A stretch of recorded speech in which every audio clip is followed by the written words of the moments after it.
si jusqu'ici j'ai essayé de visiter les mots avec à la fois la conscience qu'on peut en avoir aujourd'hui et puis la connaissance qu'on peut avoir de leur histoire et de ce à quoi ils ont servi, là on va s'intéresser à une pensée absolument contemporaine, puisque je vais m'appuyer pour continuer de parler du nombre sur deux textes.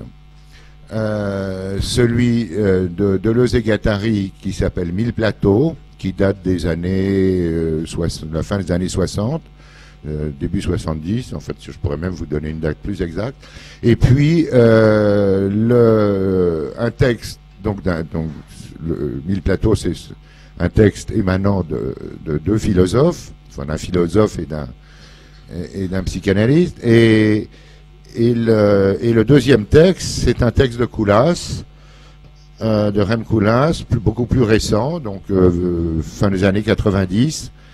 Oui, non, je vous précise, c'est 80, hein, la publication de Mille plateaux. Et 20 ans plus tard, vers la fin des années 90, l'apparition d'un texte de Koolhaas qui est heureusement pour vous traduit et qui s'appelle Junk Space. Dont j'espère que vous avez déjà amorcé la lecture, et sinon que mon exposé d'aujourd'hui va vous encourager à lire. Ces deux textes sont extrêmement courts, mais ils sont extrêmement denses par rapport au sujet qui nous préoccupe. Qu'est-ce qui se passe dans cette période des années 80-90 et pourquoi est-ce qu'il y a une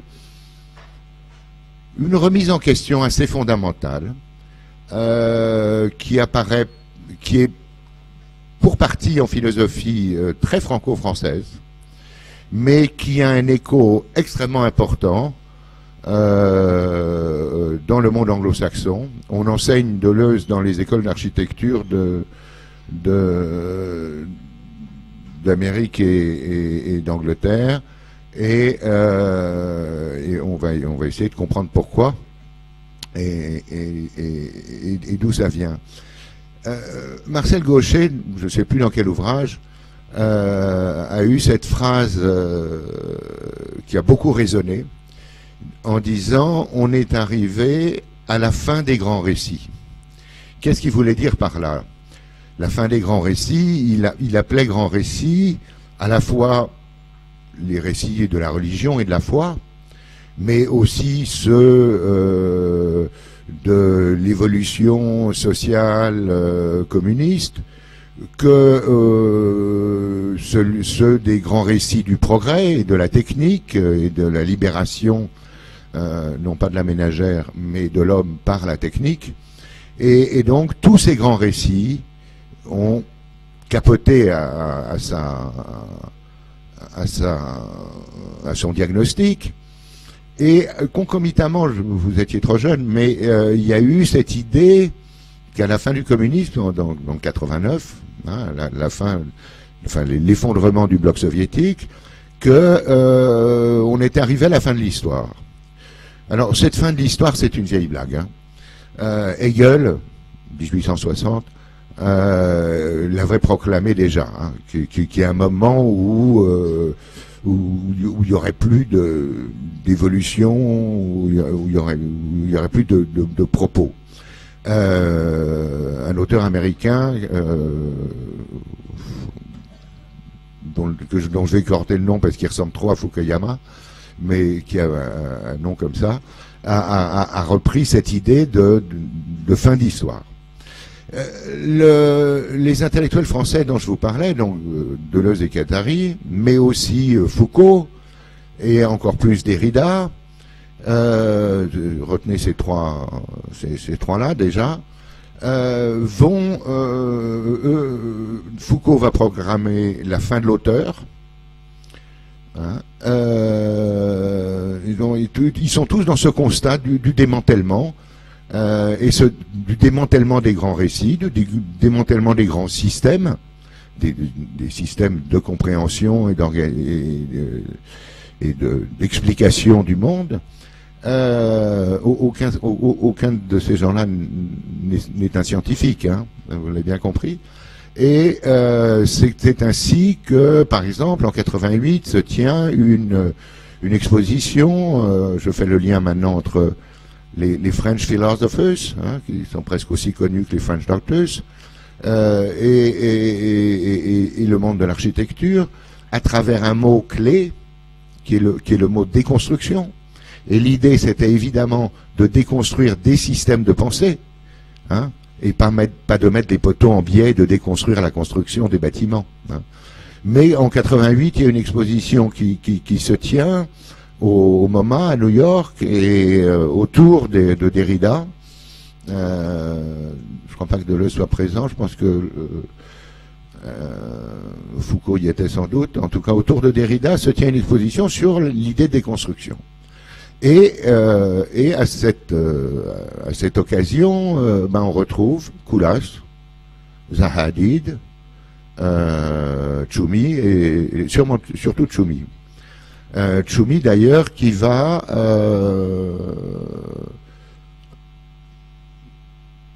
être le premier des architectes à répondre aux philosophes de la déconstruction, du démantèlement des systèmes de pensée.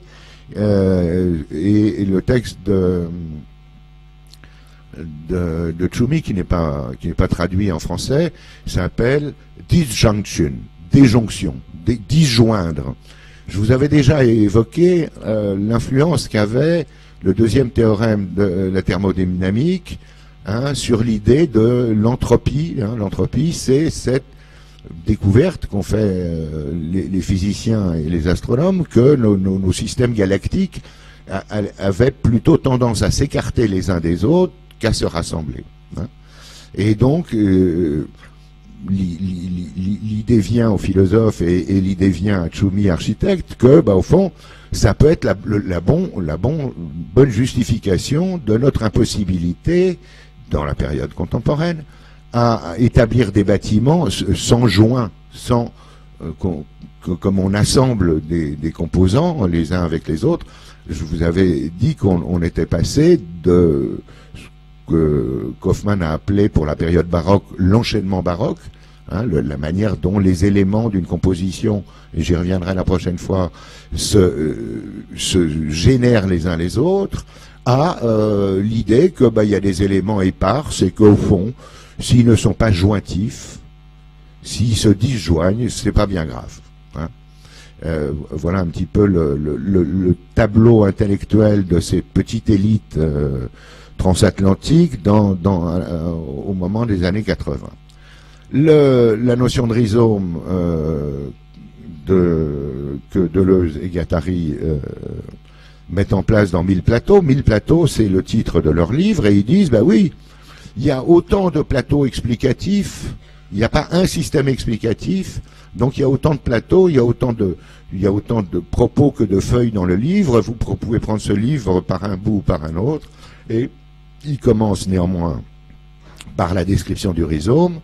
Le rhizome, qui, vous le verrez, c'est un texte un peu touffu, mais qui prend, si vous en avez la curiosité, à lire, parce qu'il est assez riche de polémiques, vous allez le comprendre, mais il est assez riche, mais il ne fait qu'une quinzaine de pages. Donc je vais vous lire un certain nombre de passages pour qu'on essaie de comprendre ce que c'est qu'un rhizome. Un rhizome chez Deleuze, parce que chez les botanistes, un rhizome, c'est le fonctionnement des plantes dites rhizomiques, c'est-à-dire des herbes qui ont des radicelles horizontales et qui se autogénèrent, hein, qui s'autogénèrent sous une forme relativement horizontale. Le début le cœur de cette définition chez Deleuze commence ainsi. Nous sommes fatigués de l'arbre. Nous ne devons plus croire aux arbres, aux racines, ni aux radicelles. Nous en avons trop souffert. Toute la culture arborescente est fondée sur eux, de la biologie à la linguistique. Au contraire, rien n'est beau, rien n'est amoureux, rien n'est politique, sauf les tiges souterraines et les racines aériennes, l'adventice et le rhizome. Il oppose, et ça va être récurrent, cette idée de l'arbre, de l'arborescence, c'est-à-dire d'un système hiérarchisé, hein, ou à ce système uniforme du rhizome, de l'herbe, si vous voulez, pour avoir une autre image, hein, ce système du rhizome, hein, qui lui n'aurait pas, d'après Deleuze, de hiérarchie.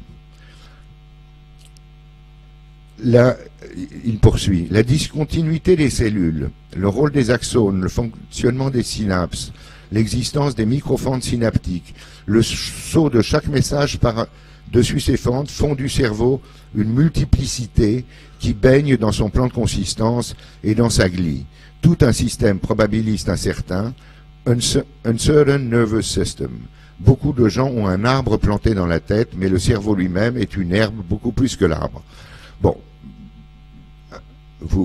il continue d'opposer, d'assimiler dans sa description le fonctionnement, ce qu'il pense être, et qu'on ne connaît pas encore, hein, scientifiquement, mais ce qu'il pense être le fonctionnement de la pensée, donc des cellules du cerveau, comme un système rhizomique opposé à l'arbre qui serait planté dans la tête depuis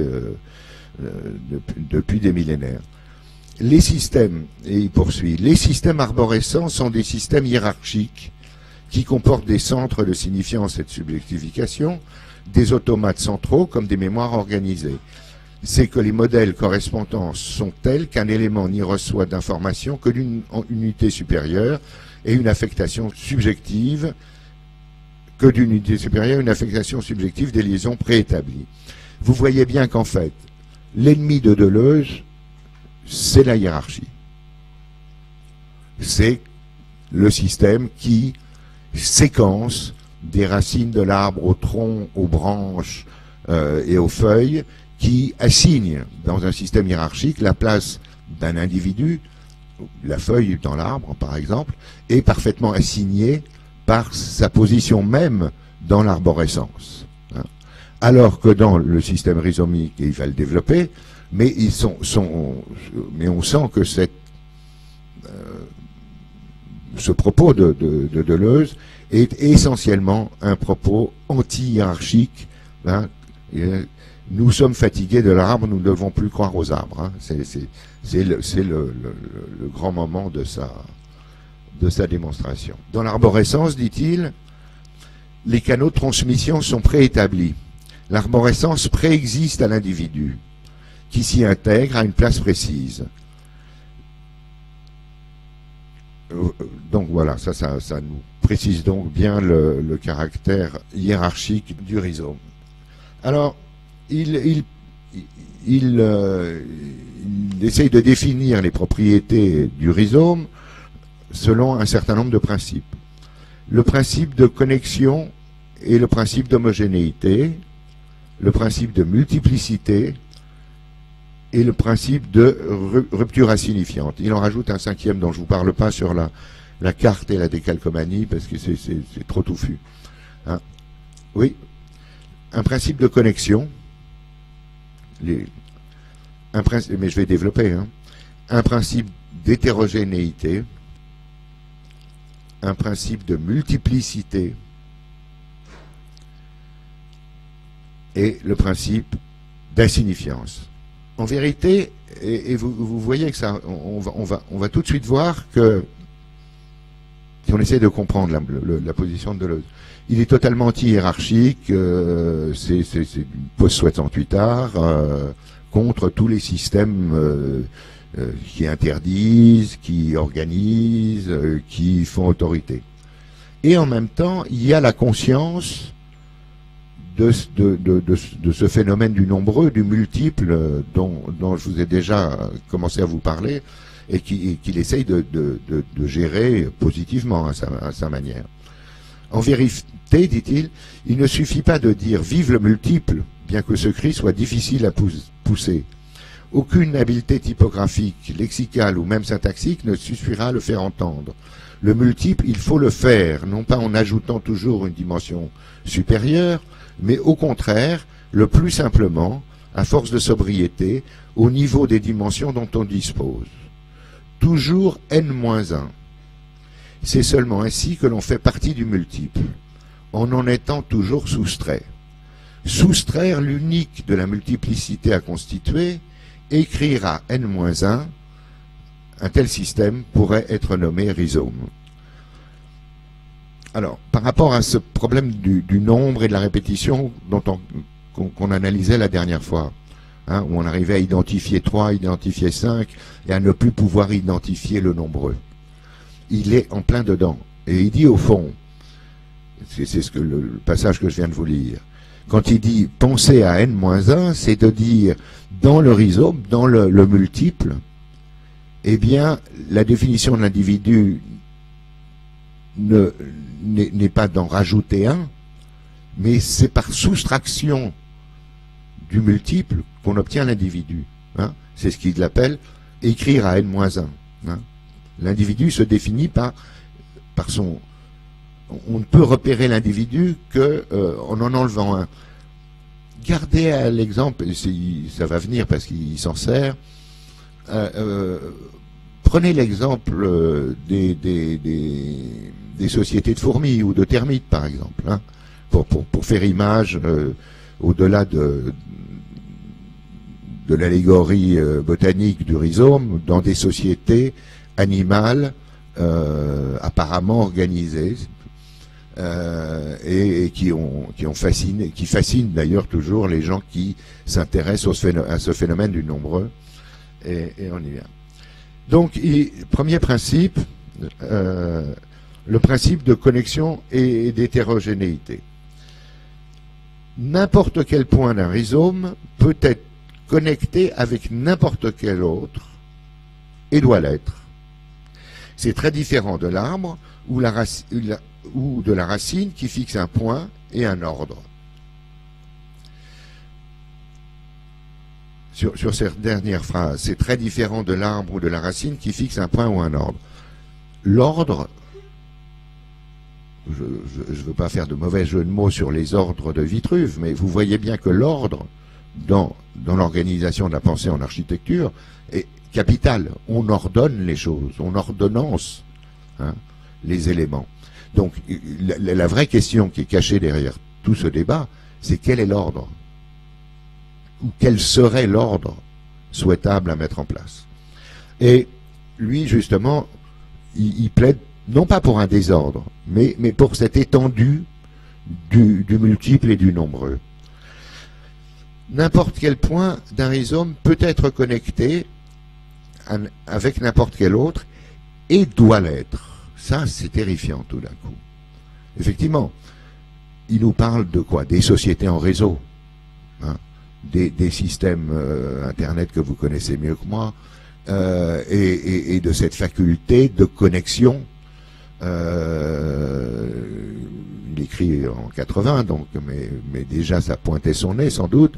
Il nous parle des systèmes de connexion des réseaux. Quand vous demandez une information sur un site d'une université à Los Angeles, vous ne savez pas par où ça passe, et ça peut passer par n'importe où. Les bits vont passer par le Danemark, par l'Amérique du Sud, peu importe, pour arriver sur votre ordinateur. Hein. C'est cette connectique, hein, qui nous décrit. Mais il rajoute, et ça fait tout d'un coup très froid dans le dos, mais on va y revenir avec les textes de Koolhaas. Il dit, il peut être connecté avec n'importe lequel. Pour le moment, tout ça, ça donne une immense liberté, c'est très bien, hein, et doit l'être. Donc, si vous n'êtes pas branché, vous êtes vraiment hors du réseau, hors du système, hors de la société. Hein. Donc, il y a déjà un début dans cette alternative à l'autorité arborescente. Il y a une autre autorité autrement contraignante qui arrive juste derrière. Hein.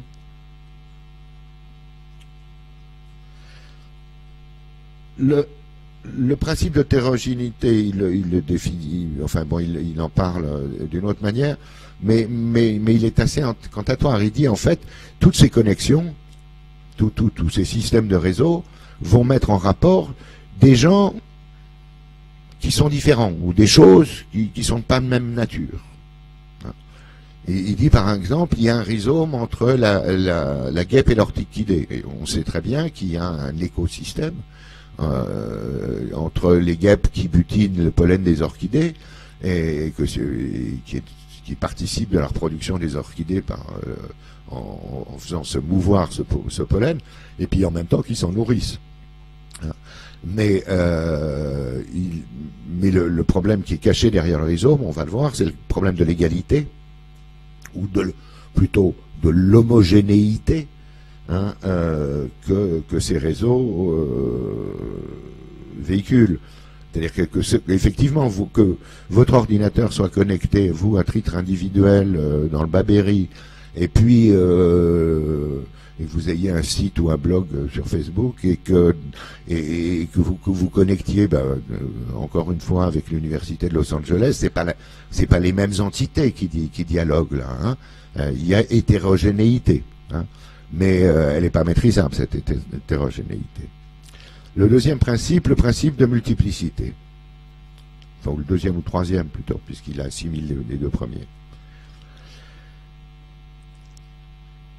C'est seulement quand le multiple est effectivement traité comme un substantif, multiplicité, qui n'a plus aucun rapport avec l'un comme sujet ou comme objet, comme une réalité naturelle ou spirituelle, comme image du monde. Alors, c'est-à-dire, alors c'est un peu compliqué, mais ça revient à ce que je disais tout à l'heure à propos dont on ne définit l'individu qu'en le soustrayant du multiple, hein, le n-1, hein, en l'extrayant du multiple. Le multiple est une matière. Le multiple n'est pas, comme traditionnellement, l'addition de 1 plus 1 plus 1 plus 1 plus 1, non. Hein, il est en soi une identité, hein, qui n'est ni le tout, ni la somme des parties, qui est autre chose à définir. Hein, mais il n'y a pas de point ou de position dans un rhizome, comme on en trouve dans une structure, un arbre ou une racine. Il n'y a que des lignes. C'est-à-dire qu'il n'y a pas, c'est pas les points. On reprend l'analogie, chacun de vos ordinateurs. Non, c'est la liaison entre eux qui compte. C'est pas les points. Hein. Il n'y a pas de point ou de position dans un rhizome, comme on en trouve dans une structure, un arbre ou une racine. Il n'y a que des lignes. C'est que le nombre a cessé d'être un concept universel qui mesure des éléments d'après leur place dans une dimension quelconque, pour devenir lui-même une multiplicité variable suivant les dimensions considérées. C'est la connexion, c'est la ligne de connexion qui prime sur les choses qui sont connectées. Mais justement, un rhizome ou multiplicité, vous voyez bien que rhizome et multiple, c'est complètement la même chose, hein, dans son esprit. Le rhizome est pour Deleuze une explication ou un éclaircissement qu'il souhaite donner sur l'importance du multiple. Mais justement, un rhizome ou multiplicité ne se laisse pas surcoder, ne dispose jamais de dimension supplémentaire au nombre de ses lignes, c'est-à-dire à la multiplicité des nombres attachés à ces lignes. Hein? Alors, 5.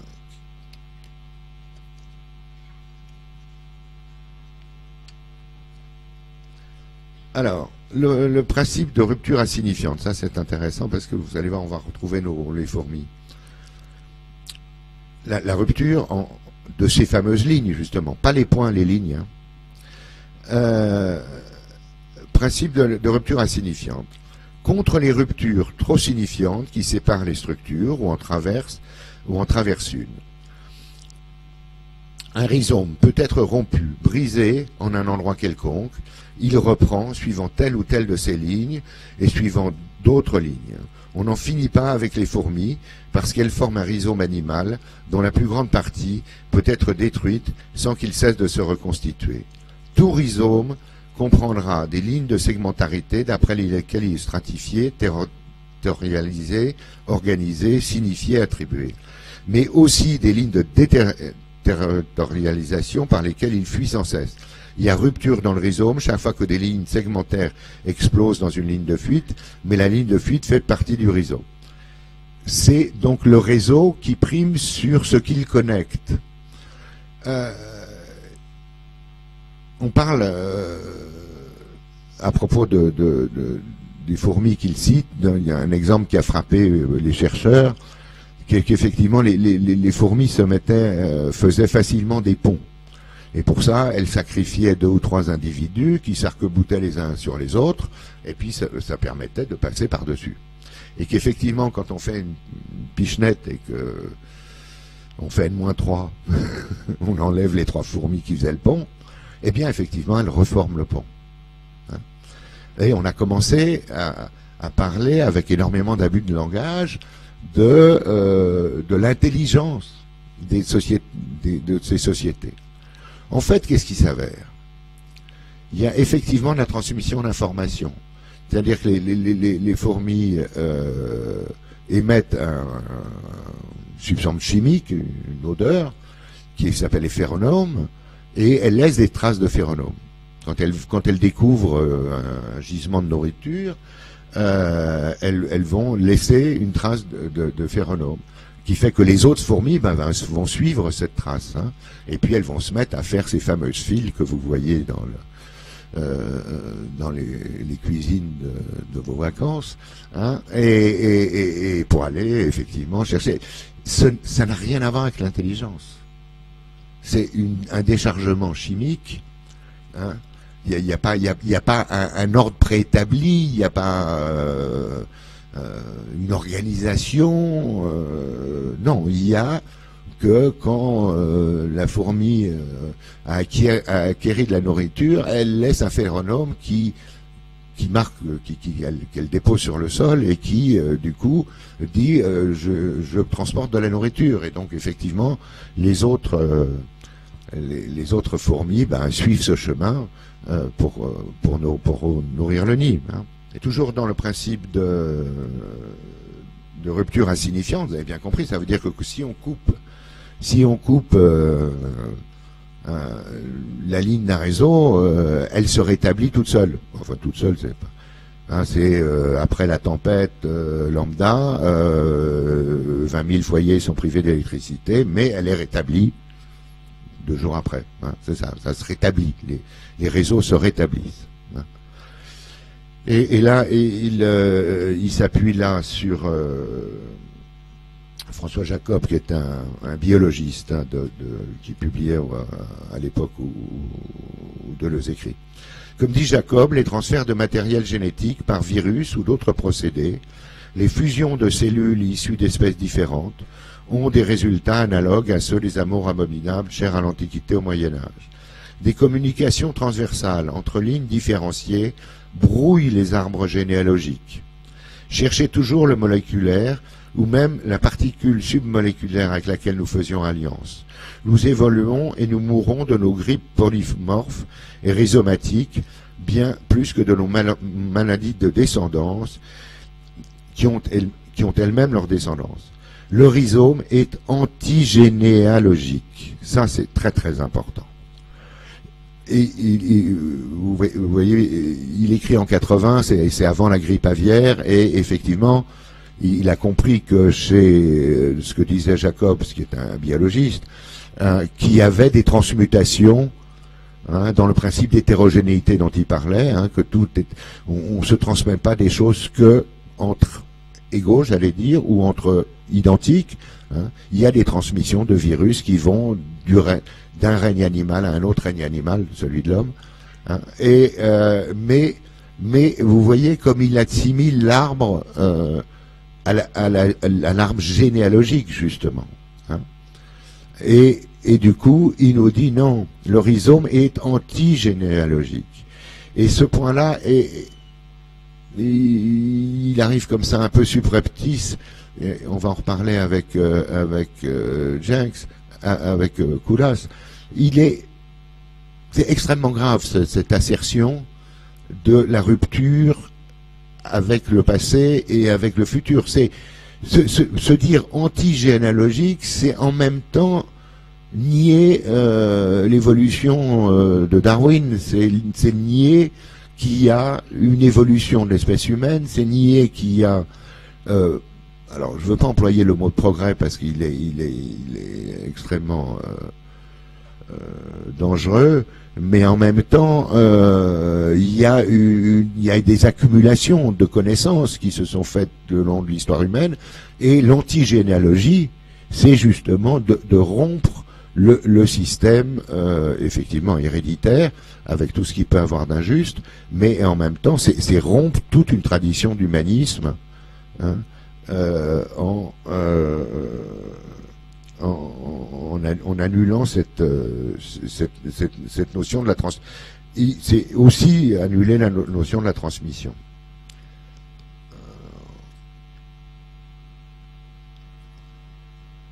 Pour en finir avec le rhizome, je reprends même les termes même de Deleuze, puisqu'il va nous dire, résumons les principaux caractères, mais toujours pour que vous compreniez bien cette différenciation. Bon, vous avez compris qu'on était dans un discours allégorique, hein, entre l'arbre et le rhizome. Hein, ce qui compte, c'est que l'arbre racine et le rhizome canal ne s'opposent pas comme deux modèles. L'un agit comme modèle et comme calque transcendant, même s'il engendre ses propres fuites. L'autre agit comme processus immanent qui renverse le modèle et ébauche une carte, même s'il constitue ses propres hiérarchies. Hein, c'est aussi une opposition entre immanence et transcendance. J'ai pas trop retenu ces passages-là, mais il y a dans d'autres passages, il opposerait l'arborescence occidentale, transcendantale, c'est-à-dire celle qui donne un but à la hiérarchie, à une immanence orientale qui existe dans la pensée, mais qui n'existe pas vraiment dans les faits. Donc, reprenons pour finir avec le rhizome. Résumons, dit-il, les caractéristiques principales du rhizome. À la différence des arbres ou de leurs racines, le rhizome connecte un point quelconque avec un autre point quelconque, et chacun de ces traits ne renvoie pas nécessairement à des traits de même nature.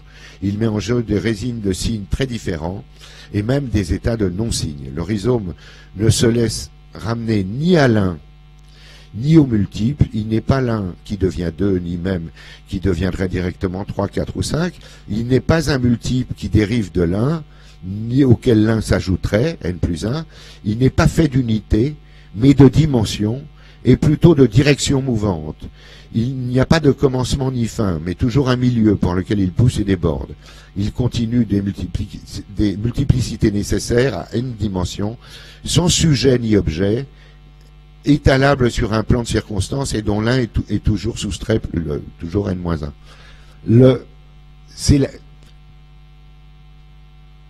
L'individu, vous avez compris, le point, ne compte plus du tout dans le rhizome. C'est les lignes qui relient les rapports, on pourrait dire, ou les situations, si vous voulez, qui sont importantes. Les points eux-mêmes, les individus, n'ont plus aucune importance dans le rhizome. C'est très cohérent avec la fin de l'auteur chez Foucault, ou avec Derrida beaucoup moins, mais c'est cette idée que ce qui a été le fondement de la pensée occidentale, c'est-à-dire la prééminence de l'être humain et la prééminence de l'homme, hein, est abolie. Alors j'en viens, c'est un petit peu,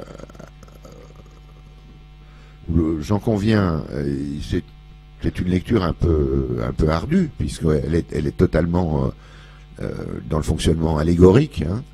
Mais vous voyez bien que c'est un débat sur quel ordre après la hiérarchie.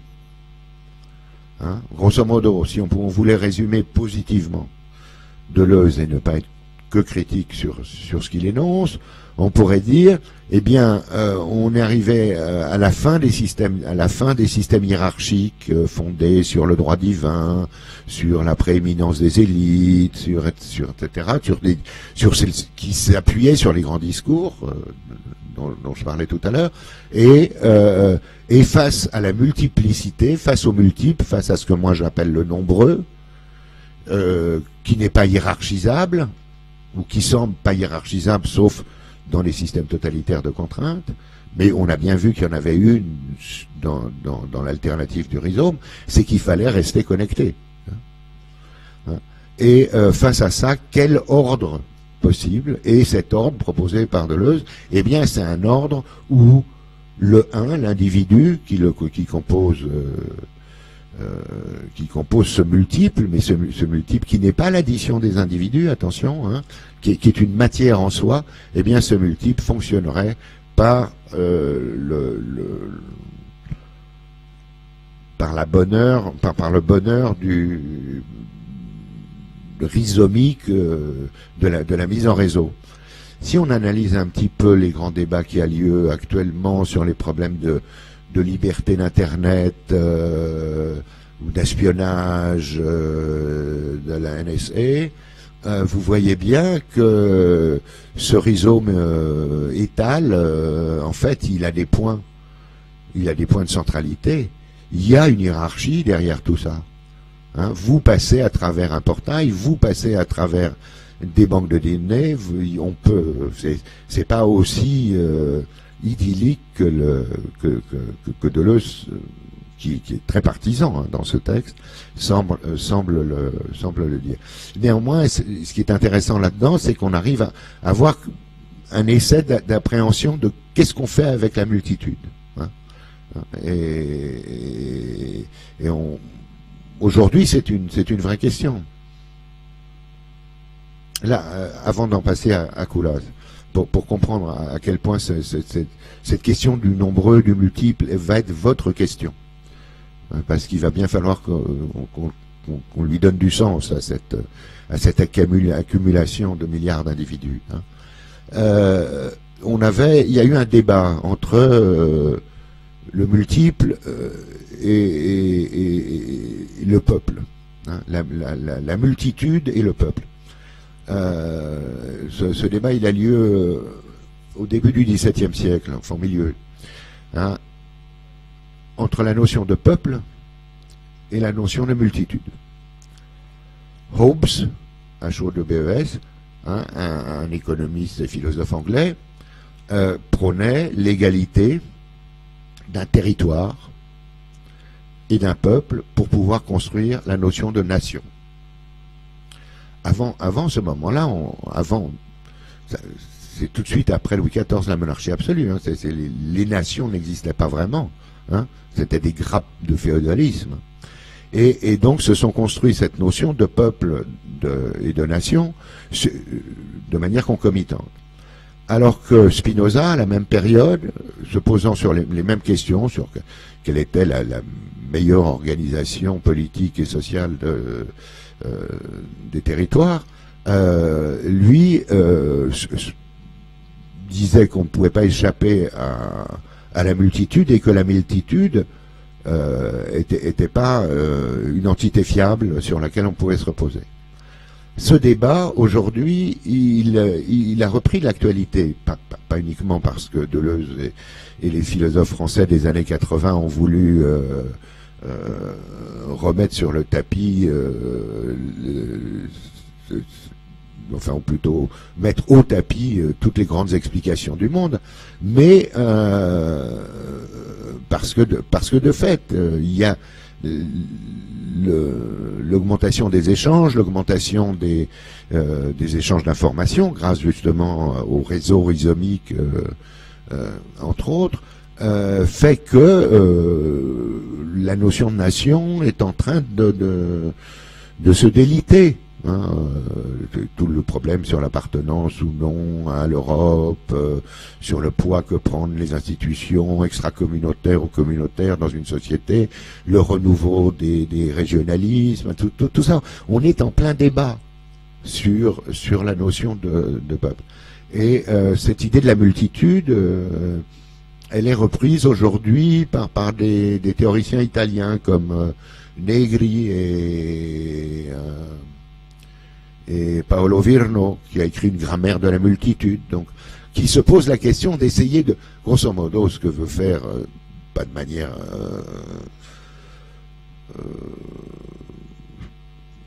j'allais dire pas de manière honnête, c'est pas vrai, parce qu'il était très partisan Deleuze dans son point de vue, hein. Il se voulait révolutionnaire, anti-système, etc. Mais bon, ces gens-là cherchent à établir qu'est-ce qu'on peut faire du multiple, hein, et la question, à mon avis, est juste. La réponse est sûrement pas la bonne, mais le souci, en tout cas, est tout à fait pertinent. Alors, face à ce débat philosophique, un architecte, comme par hasard, qui est très très mal à l'aise et mécontent de la manière dont il est amené à travailler, Rem Koolhaas, écrit un petit texte qui s'appelle Junk Space. Junk Space, si vous le traduisez littéralement, c'est espace pourri, espace de merde. Hein, voilà, c'est à peu près aussi poli que ça. Hein. Et il définit le Junk Space. Alors évidemment, c'est publié après 1000 plateaux, une dizaine d'années plus tard. Et Koolhaas n'est pas quelqu'un d'idiot ou d'inculte, loin de là. Il a évidemment lu Deleuze. Hein. Mais il regarde les choses très différemment, vous allez le voir. Il nous dit, la continuité est l'essence de Junk Space. La continuité, donc pas les points, les lignes, disait Deleuze. Hein. La continuité, les choses qui relient. La continuité est l'essence de Junk Space. Il exploite n'importe quelle invention qui peut favoriser l'expansion et déploie l'infrastructure de l'ininterruption. L'escalator, le climatiseur, l'asperceur, la porte coupe-feu, le rideau d'air chaud. Il est toujours intérieur et tellement extensif qu'on en perçoit rarement les limites. Il favorise la désorientation par n'importe quel moyen, miroir, surface lisse, écho. Le junk space est clos, unifié non par sa structure, mais par sa peau comme une bulle. La gravité est restée la même, la gravité de Newton, hein, le fait que les corps tombent. Hein. La gravité est restée la même et on tente de la combattre. La gravitation, la traductrice n'est pas bonne. Hein. La gravitation est restée la même et on tente de la combattre avec le même arsenal depuis la nuit des temps. Mais la climatisation, médium invisible et donc inaperçu, a véritablement révolutionné l'architecture. La climatisation a donné naissance à un bâtiment sans fin. On a parlé déjà des bâtiments qui avaient des épaisseurs hein, par rapport à ça quand on a parlé de la bigness. Hein. Ça englobe la bigness, hein, le junk space, vous l'avez vu. Mais regardez les similitudes avec le discours de Deleuze hein, sur la continuité, c'est-à-dire la nécessité d'être relié au réseau et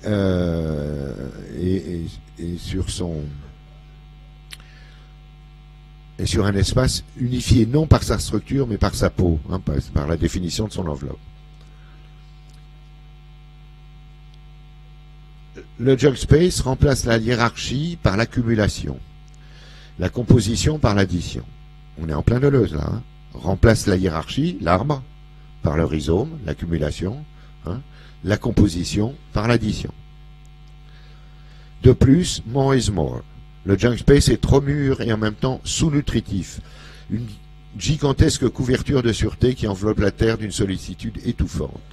Le junk space, c'est comme être condamné à un jacuzzi perpétuel avec des millions d'amis.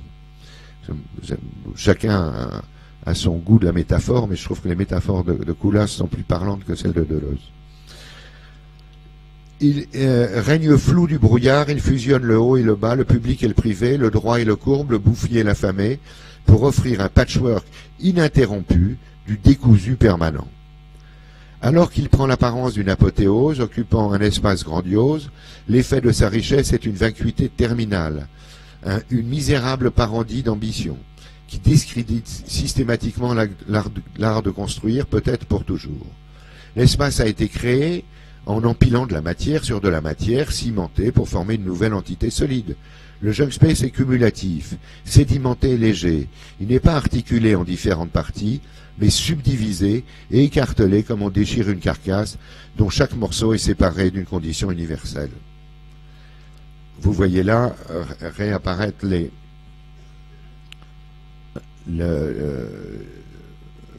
de l'autonomie des parties et en même temps tenue, alors chez Koolhaas dans une enveloppe et chez Deleuze dans un espace illimité. Le junk space est une toile sans araignée.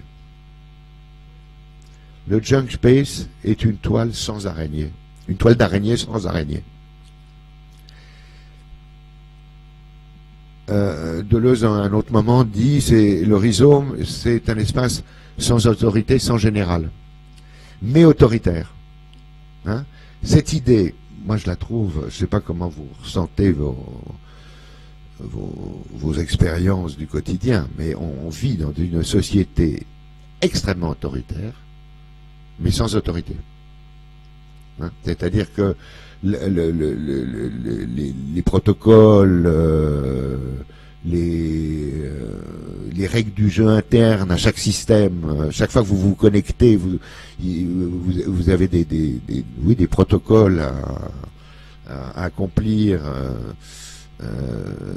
Quand vous embarquez dans un avion, vous rentrez aussi dans des listes de protocoles.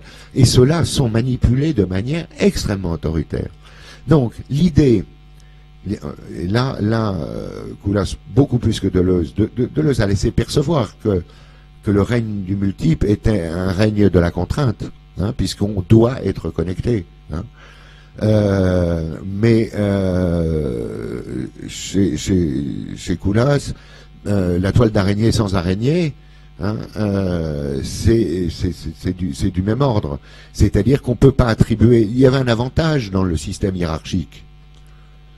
C'est que quand il donnait pas satisfaction, on coupait la tête de Louis XVI et puis on passait à autre chose. Hein. Là, il y a plus... on peut plus identifier un centre du pouvoir. Il est diffus dans la toile. Il est la toile de l'araignée, mais l'araignée n'est pas là.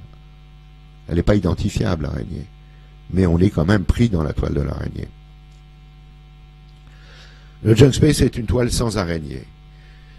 Bien que ce soit une architecture des masses, donc une architecture du nombreux, du multiple, bien que ce soit une architecture des masses, chaque trajectoire est strictement unique. Son anarchie est un des derniers moyens tangibles de faire l'expérience de la liberté. C'est un espace de collision, un conteneur d'atomes agités, épars. Il y a une manière de se mouvoir propre au junk space, à la fois sans but et avec détermination. C'est une culture qui s'acquiert. Le junk space incarne la tyrannie de l'oubli. La tyrannie de l'oubli, je vous la mets en parallèle de la non-transmission, de la mise en cause de l'héritage que Deleuze fait dans la définition du rhizome. On est là avec ces deux textes qui se renvoient. Je vous encourage vraiment. Alors autant le texte de Deleuze, je comprends qu'il soit un peu touffu. Si j'ai réussi à vous en faire comprendre les grandes lignes, ça sera déjà bien. Mais néanmoins, s'il vous intéresse, c'est 15 pages. Hein.